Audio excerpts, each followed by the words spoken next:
আসসালামু আলাইকুম রহমতুল্লাহ। গতকাল এক জায়গায় আসরের সলাতে দাঁড়িয়েছি এক মসজিদে। সলাত চলছে, তখন আমরা দাঁড়িয়েছি।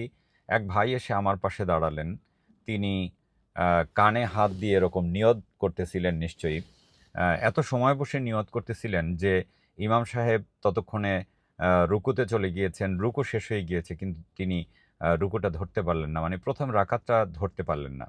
সম্মানিত ভাইয়েরা, আমি যখন মসজিদে ঢুকেছি, আমি তো নিয়ত করেই ঢুকেছি যে আসরের সলাতের ৪ রাকাত সলাত আদায় করব।